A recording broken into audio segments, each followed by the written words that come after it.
All right. Shalom, shalom, everyone. This is your brother Daniela, aka the Copper Color Aboriginal. Hopefully, I'm not too loud. I turn my mic up a little bit louder than usual. Um, but shalom to you all.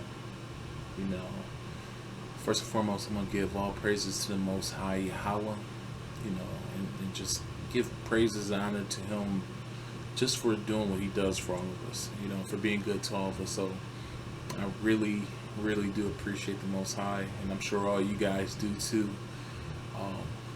Secondly, I want to give recognition to the Holy Spirit, and also Yahweh Shai, because the Most High uses both of them to give us understanding, and to show us how to serve Him and how to live our life, and how to treat our people, and how to treat this world.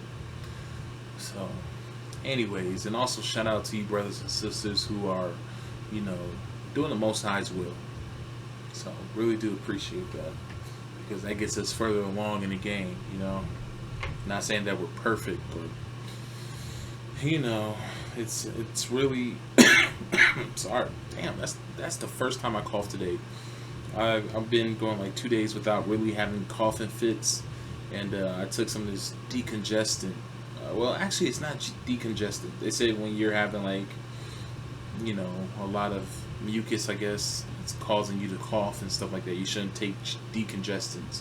But I'm taking this other stuff. It's basically Mucinex, and it helps get all the mucus out of your airway and stuff like that. So I've been taking that for the past 2 days. It's really taking down my cough a lot, and I've basically figured out that I have a sinus headache. I have a sinus infection.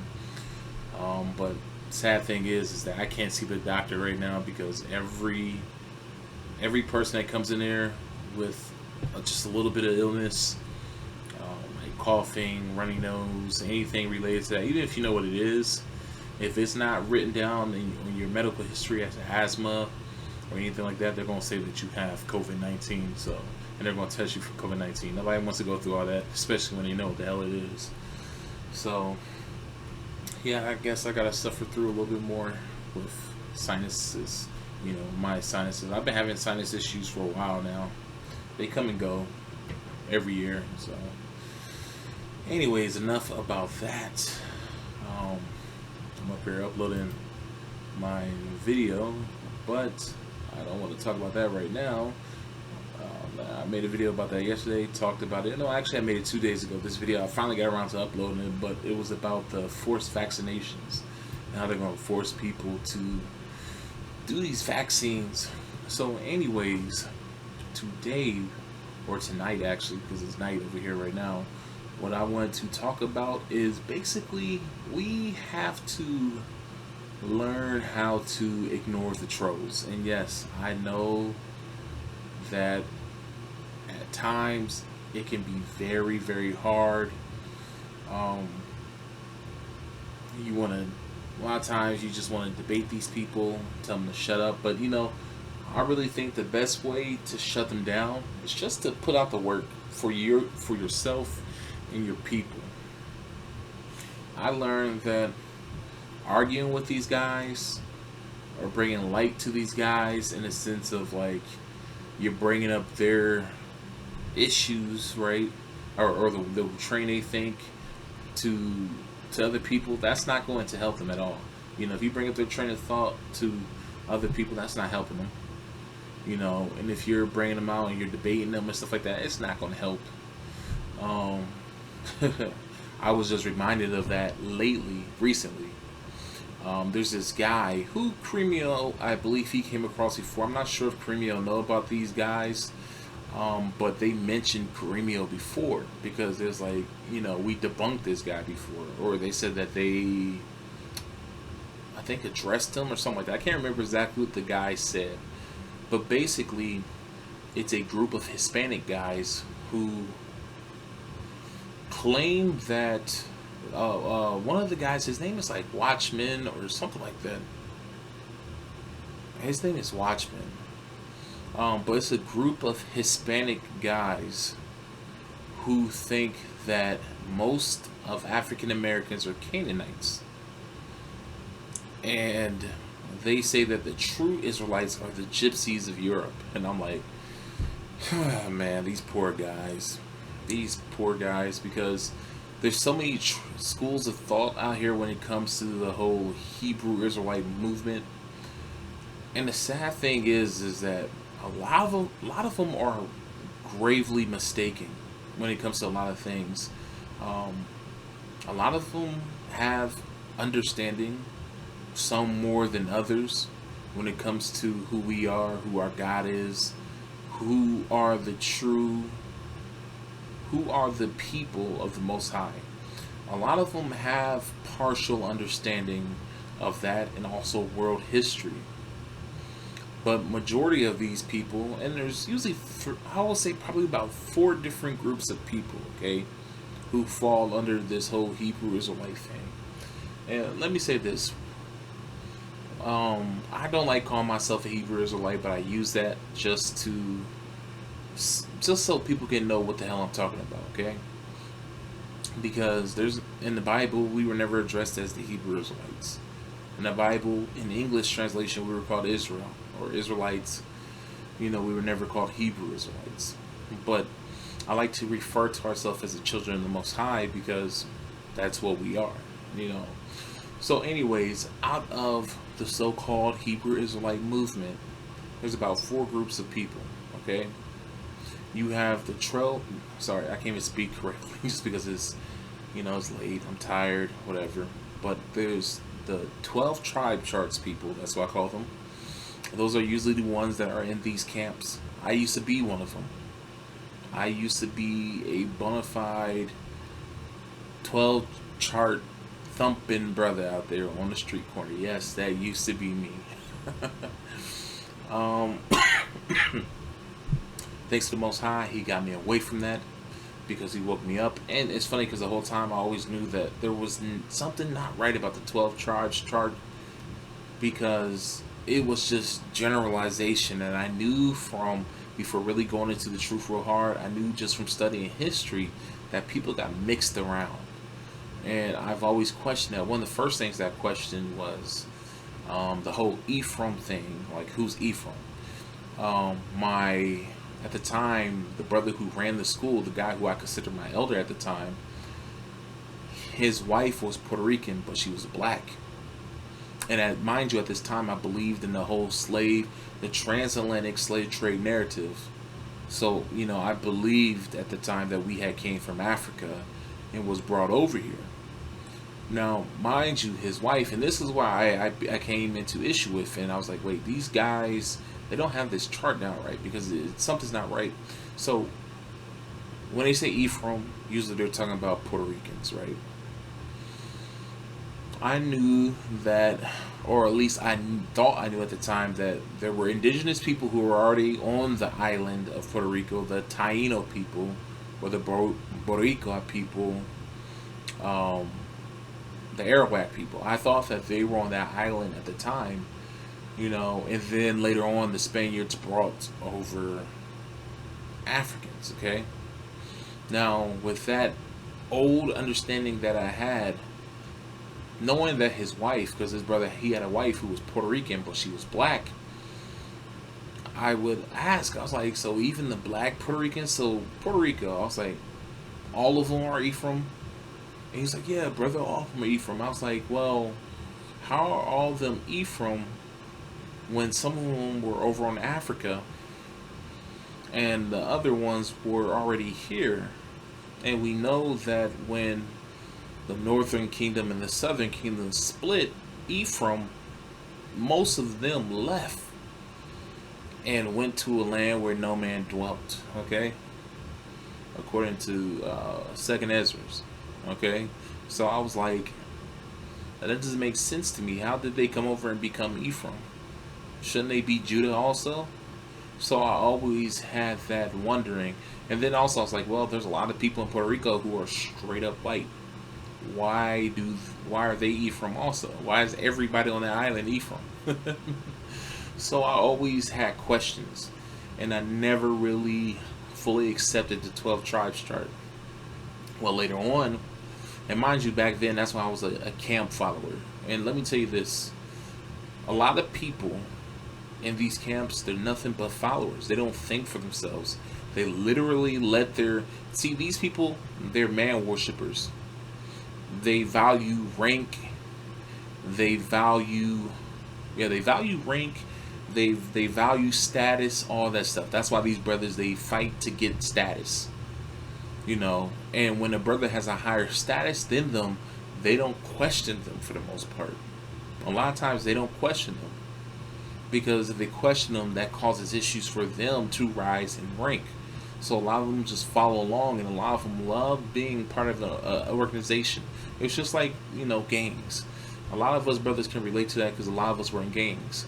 The reason why a lot of us ended up in these gangs was for various reasons, because of survival reasons, or because we're like, hey, we want to fit in with everybody, and yeah, that's the end thing, that's the cool thing, so we did it. You know what I'm saying? And that's how it is with these camps. A lot of them are basically gangs, okay? So that's the one, you have the 12 tribe charts people who are usually in camps. Then you have the Afrocentric types. These are the ones who, some of them are also in camps too.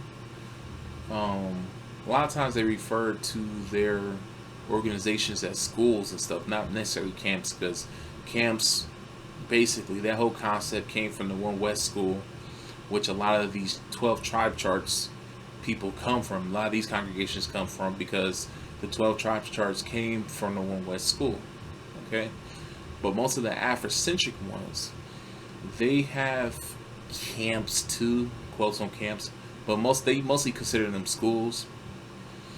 A lot of these brothers and sisters, these are the ones that you will see on YouTube basically saying anybody who is black is an Israelite.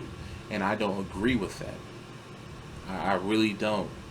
I never agree with that also. You know what I'm saying? I've heard theories and stuff like that with certain people being our people. But then when I started to do more studying, I was like, okay, yeah, sure, some of these people could be our people. Like the Igbo people. They possibly could be our people.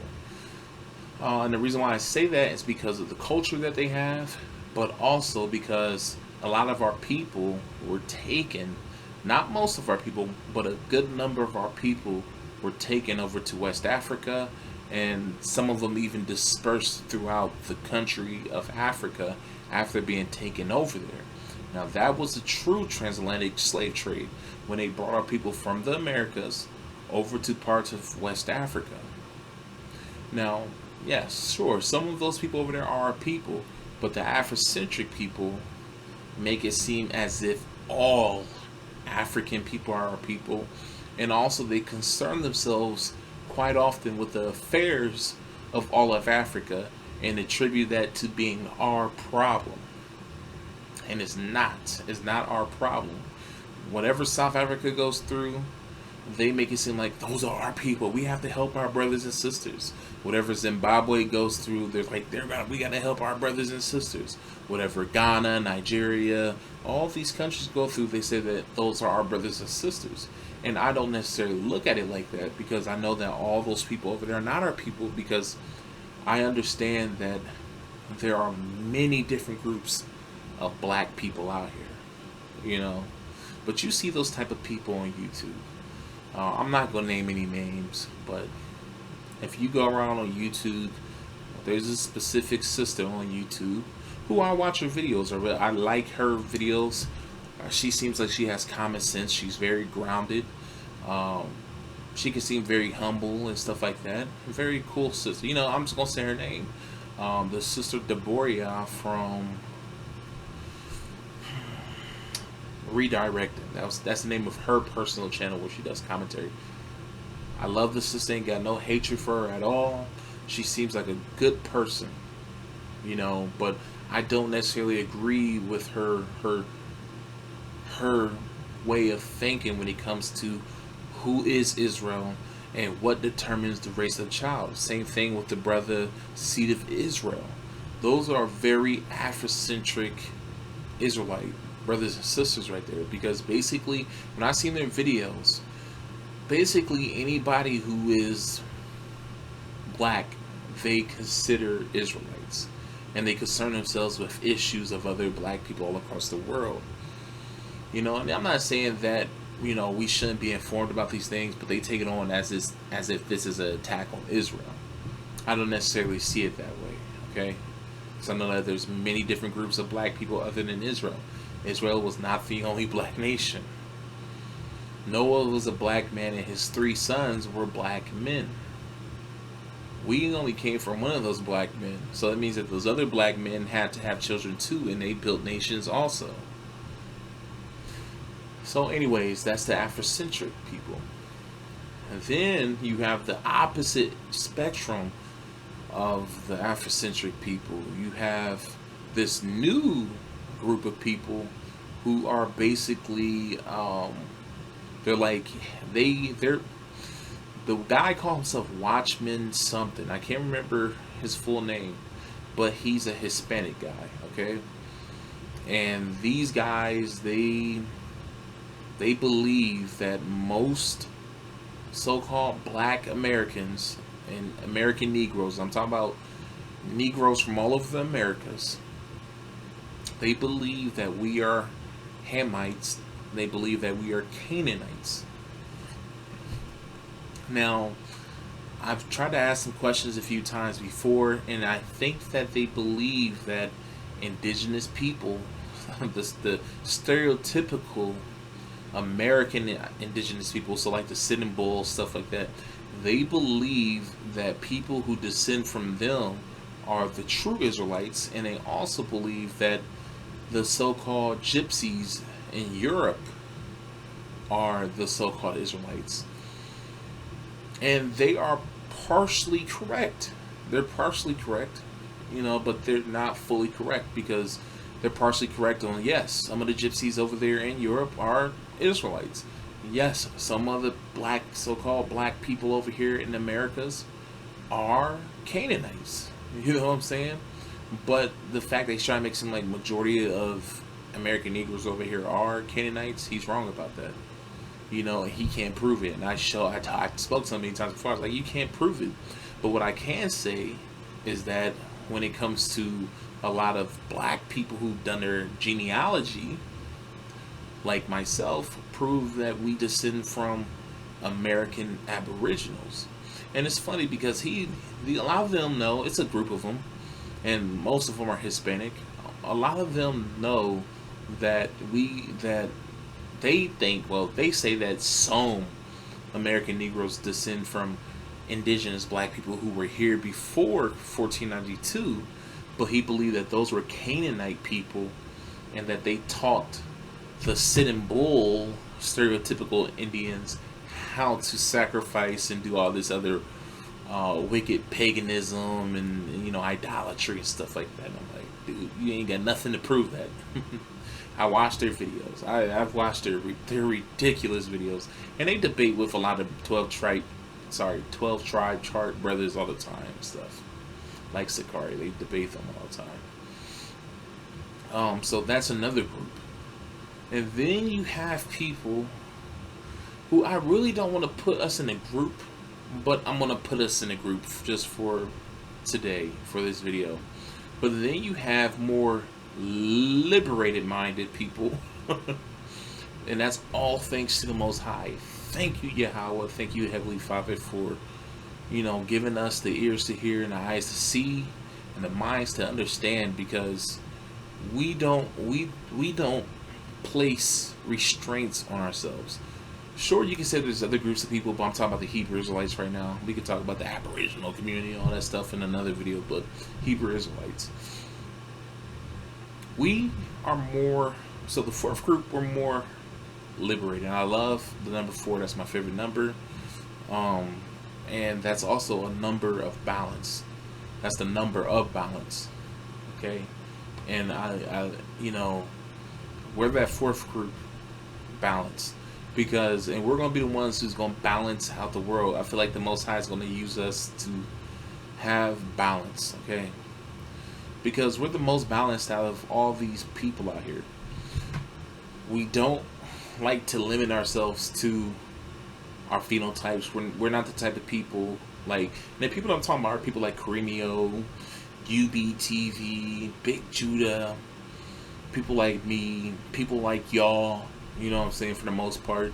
People who watch Cremio's videos, people who watch Big Judah's videos, people who donate to Big Judah and Cremio and UB and all that stuff.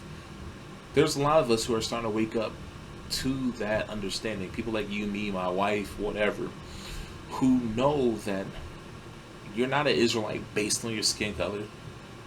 We know that you're an Israelite based on what the scripture says. We know that, you know, we know that there's nothing in the Bible that says that you have to be sola scriptura, which means only the scripture. We know that we can go outside of the Bible and learn. We know that according to scripture that there's going to be more books unlocked to us in latter times. We know that we know that the 12 tribes charts isn't what we should be going by. We know that we should be going by the Spirit. And also, I do believe that genealogy is very important, but also we should be going by the Spirit, because with those two things right there, genealogy, which is tracing your family history, your relatives, your ancestors, and then also the spirit that you operate in, tells a lot about a person and what they are. I know that I'm Israelite. Even though I can't trace back my generation to thousands and thousands of years, I know according to scripture that I'm going through the curses. I know. I know that I'm going through the curses. You know what I'm saying? I know, according to my genealogy, that my people descend from the Israelites. But also my spirit, the spirit that I have, the Most High is using me, you know what I'm saying, to bring understanding to people and to learn new things that can possibly not only help myself out, but help other people in the future. You know what I'm saying? And that's the same spirit that Cremio has, the same spirit Big Judah has, the same spirit that UBTV has. But you know, it's so funny because our group, the fourth group, we're looked at as the weirdos, the outsiders. Why?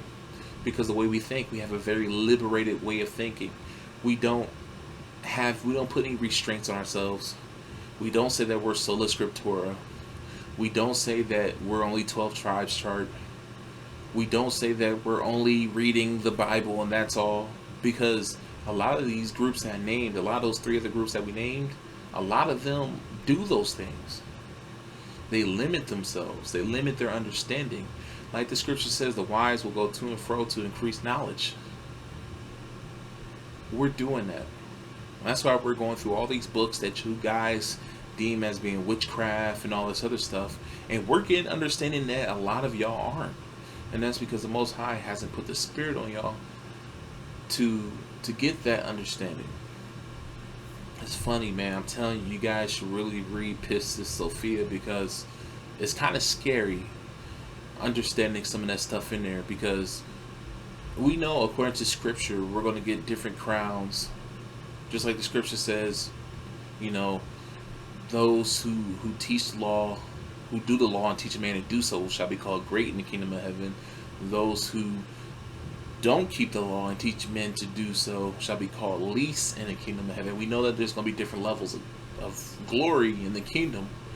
And according to Pistis Sophia, it goes into detail about that. You know, that there's going to be people are going to get they're going to get different positions, different ranking positions based on their understanding that the Most High sent to them. So it's like, man, I don't want to be low. You know, you want to be up there. You want to be high. You want to be sitting well with the Most High in His kingdom. You don't want to be no lowly little grunt because you was rebellious and wicked. No, I've been through enough, man, in this world. We've all been through enough, and we should all want better. But you know, we struggle with carnality all the time, and that's what holds us back from getting that glory from the Most High, because his glory is the best. Forget everything else in this world. The Most High has the best that you could ever want. So yeah, but anyways, I know I went on a tangent and stuff like that. But basically, the reason why I brought up these 4 groups is because people are going to attack us all the time. And I'm saying this to Cremio, brother, stay strong, because you got it you're tough. You're a tough guy, but you're in a tough place right now, because you're looked at as an outsider. It's very hard for someone like you, because majority of the people who are in the Hebrew Israelite movement, if you will, a lot of them look like me, the stereotypical African American, and a lot of them aren't going to accept you as being who you are because of their insecurities, because of their racism. Well, I don't want to say racism, but bigotry, because of their bigotry and maybe just their hatred, the evilness that they have in them. They're going to sit there and be like, oh, you're a mamzer, or you're not an Israelite, you're what's it called. So he gets that from the quote-unquote black community, but then at the same time, Hispanics are looking at him like a sellout. Why are you helping these niggas out? You know what I'm saying? I'm not talking about all Hispanics. I'm talking about the ones who think that we're Canaanites. They probably look at Cremio like he's a coon, a sellout. And it's hard. I know that it got to be hard for Cremio, because the same people that he's trying to empower are the same people. Some of those people are the same people who are trying to tear him down at the same time. So that's a tough place to be in. You know what I'm saying? Knowing that these people that he's trying to help hates him, hates his wife, hates his children, and are trying to deny him, his wife, and his children from what they deserve from the Most High. So, Cremio, if you're listening to what I'm saying, like the scripture says, he that endureth to the end shall be saved. So, brother, keep enduring until the end. Forget everyone else who are negative. I know it's kind of hard to ignore, just because, when you're scrolling down your Facebook feed, wanting to reply and, give the likes and the hearts to, your brothers and sisters out there who do show you love, you always come across those comments where people are just scoffing, they're hating and stuff like that, and it's hard to see. It's hard to not see. You want to go by it, but then you might catch one word and like, oh hell no, let me scroll back over and see what this fool said. And then that just sets you off. And I know that's hard, because the same thing happens to me. I don't have as much following as you do. I don't get nowhere near as many views as you, but I see it. Even with the 1 or 2 views I see that I get or whatever, there's trolls in my comment section. There's this one brother I made a video saying, basically breaking down what a mamzer is, and how a mamzer is not a mixed race person, but that a mamzer is a incest baby. The brother, I just like in your comment right here, because Cremio made this post right here, because obviously the person who made this comment, Aboriginal Power, he didn't even watch the damn video. He made a comment based on the picture. I had a brother do that before. My mamzer video, he just read the title, and that's all. He may watch probably like about a minute or 2 of my video, and then called it quits, and wrote a whole, paragraph on how I'm wrong, and then I'm, stuff like that. And I'm like, what? I'm like, brother, and he started asking all these questions. What about? And I'm like, did you watch my video? I addressed all of that in my video. But, a lot of these people who are trolling, they don't care. And let me tell you this, some of these people aren't even trolling to troll. A lot of these people are trolling out of their ignorance. They're just too lazy. The Most High didn't give them the spirit to just learn, or to really just humble themselves down. Because a lot of these brothers, they just they're just lazy. They don't watch it and they just comment before doing anything. And it's sad because really they're doing themselves a disservice. You know, whether I agree with your school of thought or not, I will still listen to you. It's always good to know what your enemies are cooking up. That's why I tell my wife all the time, you know what I'm saying? Like, it's always good to know how your enemies think. Because your enemies may have some truth. And you may want to go back to the drawing board to make your game tighter. You know what I'm saying? It may help. It can, yeah, I mean, literally like your battle armor you're putting on. You know what I'm saying? You know that your enemy is going to use a bow and arrow to try to slay you. Okay. Now you come out, you put your armor on, you get your shield ready because you know he's going to be shooting arrows at you. You know what I'm saying? So it helps you prepare yourself, but also you can learn something at the same time, especially if you're coming with a humble spirit, which a lot of our people don't have. A lot of our people are not humble. They argue and they debate just for the purpose, sometimes just the sole purpose of debating. Some of these people love debating. When I stopped watching Sakari, because I noticed just about, I really haven't watched their videos like that in the past year or so, but when I used to watch them very hard, probably about 2 years ago, I noticed that just about every one of their videos were debate videos. I'm like, why do y'all want to debate so much? Just teach your stuff and just keep it pushing. If brothers don't agree, they don't agree, because guess what? Most people who debate you, they're not trying to learn. They're just trying to prove their point. So most of the time, there's really no point in debating because nobody's going to learn. Most people come in with preconceived notions. Most people come in with a mindset, and it's very hard to change someone who has a fixed mind and who aren't being humble. So, you know, it's really pointless to debate people. I may leave like a comment or two if somebody asks a question if I think they're serious, but if I see that they're trolling, I just let them go because it's a waste of time. It's really a waste of time and energy. I'd rather focus that on teaching someone who really wants to know. Other than that, I'm good. I am good. Yeah, but yeah, definitely keep it up, Kareemio. You know, you pushing a lot out there because I've learned a lot from your videos, man.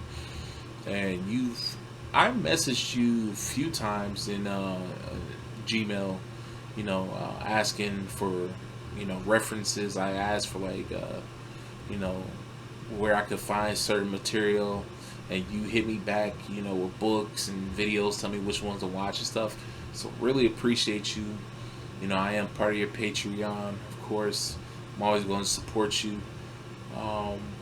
But yeah, I learned a lot from you, man, especially when it comes to the so-called black Europeans. I've always knew that there was black Europeans, but now, you know, watching your videos and reading these books and stuff that you referenced and you got your material from, I'm learning that not everybody who is so-called African American are Judah, if you will, because 12 tribe charts will tell you, hey, if you're a so-called African American, you're Judah. I'm learning that that's not true. I always knew it wasn't true. I knew that wasn't true for years now, but now I'm starting to actually see why it's not true.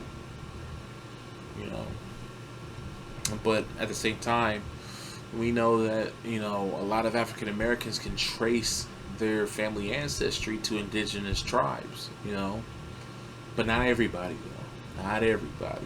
Not every African American. So, yeah, man. But yeah, so this brother right here, Aboriginal Power, I guess this is a guy, he said, Nikki ain't black American, though. Oh, man. You know, Primo made a good point in here, because he was saying that, you know, not only the people in the USA are Americans, so are the people in the Caribbean, so are people in Central and South America. Canadians are also Americans. Anyone who lives in the North and South American continent, they are Americans. So when she says that she ain't black American though, or Nikki ain't black American, he's wrong. She is. She may not be a natural born United States citizen, but she is an American because she was born in the Americas. Okay, so even someone from Brazil is an American. Hell, people down there in Panama, they called their land America Pana. Okay, so yeah, some of the earliest indigenous people who were calling this land America were actually in Central and South America. Yeah. So, anyways, guys, I hope that y'all have a good weekend, a great Shabbat. I hope that you guys all stay blessed, safe out there, because it's getting hellish out there. I know that, they're talking about food shortages again. Remember during the beginning of the pandemic, the first like month or two, they were talking about food shortages, and the prices of food did climb up. They did climb up. I remember at Kroger, because that's what we have here in the Midwest. I think they also have Kroger's in other parts of the country, like out west. There's a few of them out west, and then there's Kroger's all the way down to like, I want to say like Georgia, but then that's when Publix started creeping in. Publix is also like Kroger too. But at Kroger, they have these big ground beef logs, right? They have the lean, and then they have the regular ground beef. They have the 73% lean, and then they have the 80% lean, or something like that. And these logs are 5-pound logs, and I remember probably about 3-4 years ago, these logs used to be like at most $14-15, right? But you can sometimes catch them on sale for like $12 to $8, okay? Now these things are on sale for $15 and go for around $20. So they jumped up quite a bit. So I'm starting to notice that food is starting to become more and more expensive. I was watching the sister over there at Redirect in Deborah. Her live that she did today, she was talking about food shortages and stuff like that. I used to make videos months ago, over 6 months ago, telling people like, y'all need to prep. Y'all need to prep, because things are going to get bad. And I know that, like Deborah addressed in her video, somebody said in her comment in her live comment section, she was saying that, people say that it's bad to prep because it shows that you have no faith. That is a lie. Okay, that's not true. A brother said that to me and a few brothers that I knew, because we were telling him, hey, let's go to the gun range. He was like, well, why should we go to the gun range? And we was like, yo, to get our skills up, to prep. And he was like, well, wouldn't that be a lack of faith? And we're like, no. Our brothers did go to war in the past, and they didn't go to war with a weapon called faith. The Most High gave them wisdom enough to know that you got to go to war, you got to fight. The Most High will do battles for us, but we also have to fight for ourselves too. The Most High will make us fight for ourselves. Remember when we were supposed to remember when we were supposed to go and kill, I believe, the Amorites? Was it Amorites or Hittites? Can't remember who it was. We were supposed to go and kill them, and we sent our scouts in. And remember, 2 brothers came back saying, yeah, we can go and take these brothers on. The other brothers came back scared and afraid. And because of that, we didn't want to go to war. And then the Most High said, okay, because of that, I'm going to curse you guys. You guys are going to wander around the wilderness for 40 years, and you're all going to die. You're not going to make it to Holy Land. And we was like, okay, let's go and fight. And we all went to go and fight, and we lost that war. Well, yeah, we have to fight. The Most High is going to make us fight. He's going to let us fight, okay? And you need weapons to fight, okay? No, it does not mean that you don't have faith. Remember the parable about the oil lamps. The 5 wise virgins and then the 5 foolish virgins. That was dealing that parable, just like many parables, his parables mean so many different things. It doesn't have just one understanding. But one of the understandings that you can get from that is prepping. You know what I'm saying? Being prepared for the coming of Just like in that parable, they were being prepared for the coming of the bridegroom, who was Yahweh Shai. Okay? It's the same thing when it comes to being prepared. Don't be a fool. Get prepared, because we know what's coming. We don't know the time nor day, but we can tell that it's coming by the season. Just like how we know fall is coming, because we can see that the leaves are changing. We can sense it in the air. It's so thick right now that you can sense that something big is going to happen soon. So yes, there's nothing wrong with preparing. It does not show a lack in faith. Okay?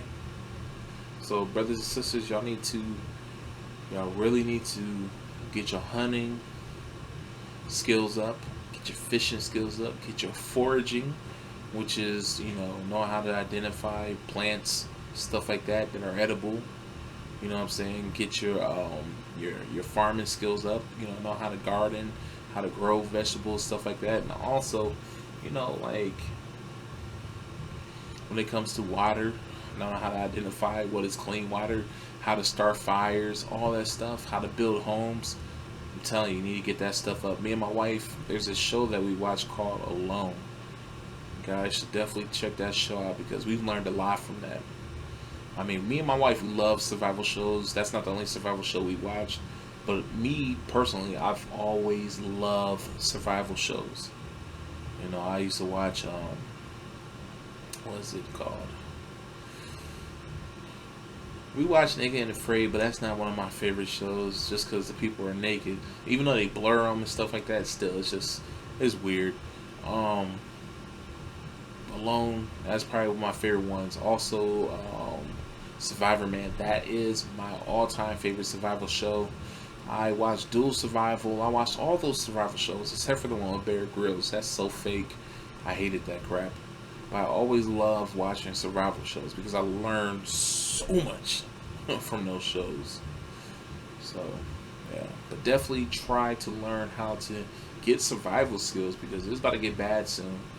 And like Deborah was talking about in her video, in Dallas, they literally have thousands of people coming to food banks trying to get food. People traveling from all over Texas trying to get food. That's how bad it's getting now. So that's going to come everywhere. Just like the vaccine is going to come to every town. It's going to come to a town near you. The same thing with these famines. It's going to come to a town near you. So learn survival skills. Learn how to, stock up on food, water, things that can purify water. Also, scout out locations where you may want to, bug out to, which is just a place you're going to run to and try to survive at. Locations where animals are going to be, where you can hunt, because it's probably going to be a point in time where you're going to have to do some illegal hunting to survive. So you're going to have to learn how to do these skills. If not, you're going to perish. But most importantly, you gotta have faith in the Most High, because without having a strong relationship with the Most High, I'm talking about you gotta have pretty soon we're gonna have our strongest relationship with the Most High, because without that, man, you're not going to make it. And if you do make it, you're not going to make it where you want, and maybe on your way it's going to be very rough. So we gotta have faith. We gotta be as the birds. You know what I'm saying? The Most High is going to take care of us, but at the same time, we also have to prepare. So anyways, guys, I'm gonna go to sleep. I'm gonna go and hydrate. I'm feeling very, very dry in my palate, so I'm gonna give me something to drink. So anyways, guys, y'all stay up. Pray that the Most High blesses you all, and I hope that y'all doing good out there. Alright, peace out, shalom. Yahweh bless.